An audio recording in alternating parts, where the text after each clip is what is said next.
तो आज मैं आपको एक अनोखी रहस्यमय कहानी सुनाऊंगा। अगर आप चैनल पर नए हैं तो अभी सब्सक्राइब कर ले, क्योंकि यह मेरा दूसरा नया चैनल है। तथा कहानी पूरा देखे, अंत में एक अनोखा रहस्य छुपा है। धन्यवाद। तो सुनिए।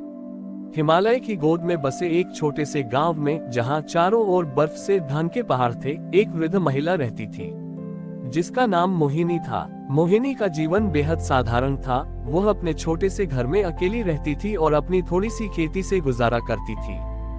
गांव में हर साल दुर्गा पूजा बड़े धूमधाम से मनाई जाती थी। गांव के धनी लोग मां के लिए सोने चांदी के आभूषण, कीमती वस्त्र और विभिन्न प्रकार के मिष्ठान मिठाई लाते थे। छोटी इनी भी मां दुर्गा की परम भक्त थी, लेकिन उसके पास चढ़ाने के लिए कुछ भी विशेष नहीं था। उसके पास न तो धन था, न ही महंगे उपहार। जैसे ही पूजा का दिन नजदीक आया, मोहिनी का मन दुखी हो गया। वह सोचने लगी, सब लोग माँ को इतनी प्यारी वस्तुएं अर्पित करेंगे, मैं अपनी जगतधात्री सारे संसार को धारण करने वाली माँ को क्या दूंगी? क्या मेरी भक्ति इतनी कम है कि मेरे पास अर्पण करने लायक कुछ भी नहीं? एक रात मोहिनी को सपने में माँ दुर्गा के दर्शन हुए। माँ ने उसे मुस्कुराते हुए कहा, मोहिनी, मेरी पूजा दिखावे से नहीं, भाव से होती है। मुझे कीमती धातुएं नहीं, सच्चा प्रेम चाहिए। सुबह उठकर मोहिनी ने माँ के शब्दों पर मनन किया।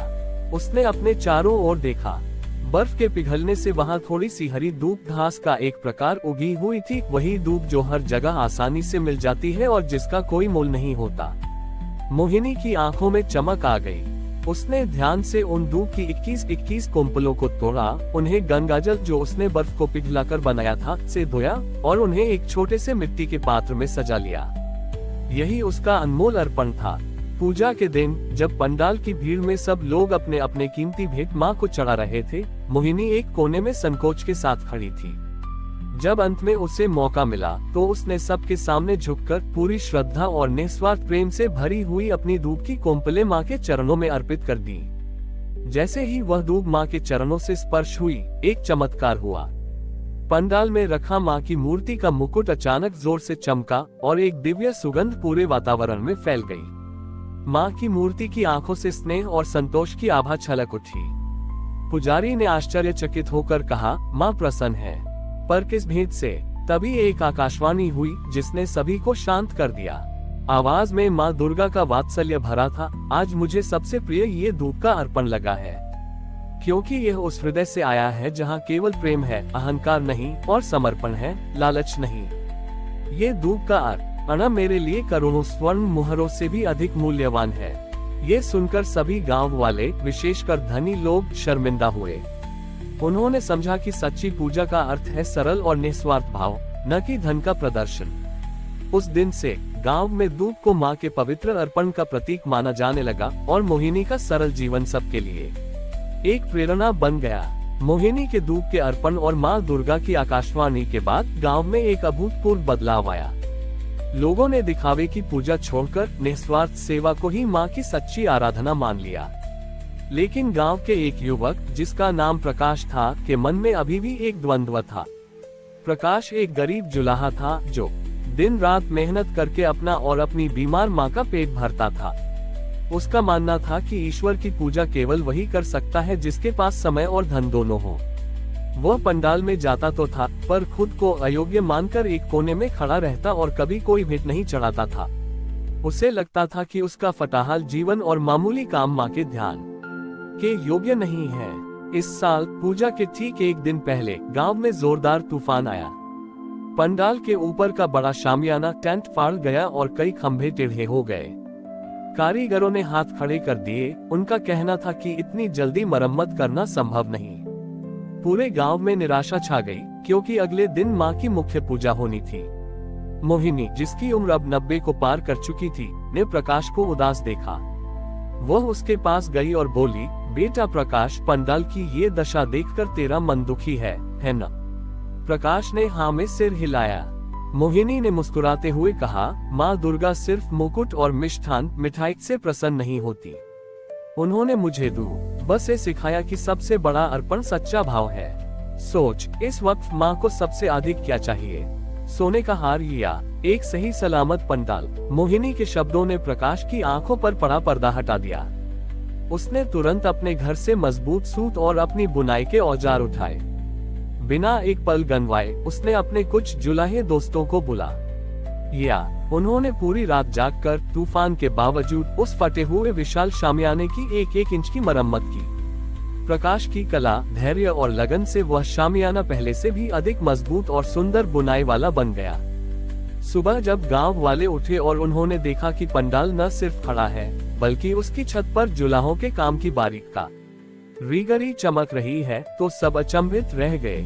जब पुजारी ने विधिवत पूजा शुरू की तो मां की मूर्ति के सामने पंडाल की ठीक मरम्मत के रूप में प्रकाश का शारीरिक श्रम और निस्वार्थ सेवा अर्पित थी। पूजा के बीच पंडाल का हर कोना दिव्य प्रकाश से भर उठा।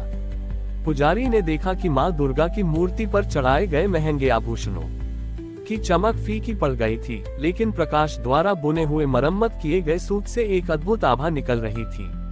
फिर वही आकाशवाणी गूंजी जो अब गांव वालों के लिए एक वार्षिक उपदेश बन गई थी। तारांकन, इस वर्ष मुझे सबसे प्रिय भेंट जुलाहे प्रकाश का अर्पण लगा है, क्योंकि उसने पूजा का समय पंडाल की सेवा में लगाया। जिसने मेरे घर को बनाया और मेरी पूजा का मार्ग प्रशस्त किया, उसने मुझे स्वयं से भी अधिक प्रसन्न किया है। याद रखो, जन सेवा ही जगतधात्री संसार की माँ की सबसे बड़ी पूजा है। उस दिन से गांव ने सीखा कि माँ को दूध का सरल भाव और जुलाहे का कठिन परिश्रम दोनों ही प्रिय हैं। मोहिनी ने उन्हें भक्ति की पवित्रता सिखाई और प्रकाश ने उन्हें कर्मयोग की शक्ति का मार्ग दिखाया। पंडाल की मरम्मत की गई छत अब प्रकाश के निस्वार्थ कर्म के प्रतीक के रूप में हमेशा के लिए पूजी जाने लगी। प्रकाश द्वारा पंडाल की मरम्मत किए जाने के एक साल बाद गांव में शांति और सेवा का भाव तो था, लेकिन अब एक नई समस्या सामने आई। गांव के बच्चों में आध्यात्मिक उत्साह की कमी दिखाई देने लगी थी। वे पूजा और सेवा को तो मानते थे, पर भक्ति की गहराई और उसके सांस्कृतिक महत्व को पूरी तरह समझ नहीं पाते थे। गांव में नंदिनी नाम की एक युवा मूर्तिकार रहती थी। वह बहुत प्रतिभाशाली थी, पर उसका मन हमेशा असंतोष से भरा रहता था। वह मिट्टी को अद्भुत रूप दे सकती थी, लेकिन न उसे लगता था कि उसकी कला केवल मनोरंजन का साधन है और वह माँ की भक्ति में कोई अमूल्य योगदान नहीं दे सकती। वह हमेशा सोचती थी, माँ की सुंदर मूर्ति तो शहर के बड़े कलाकार बनाते हैं, मेरी कला तो बस साधारण है।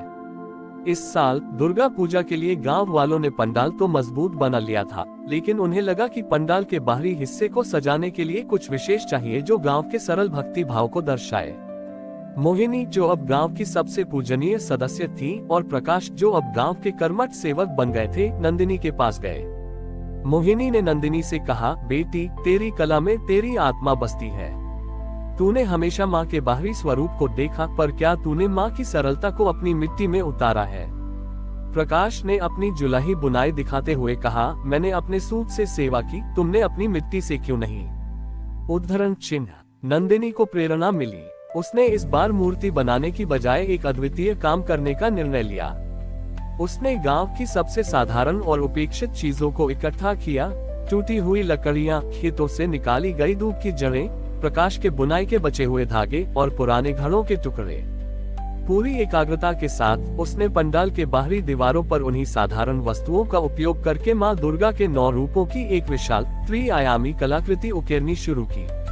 जब उसने अपने काम में इन तुच्छ समझी जाने वाली वस्तुओं का इस्तेमाल किया तो उसकी निराशा दूर हो गई। उसे महसूस हुआ कि हर चीज में, चाहे वह कितनी बड़ी ही भी साधारण क्यों न हो, एक दिव्य ऊर्जा छिपी होती है।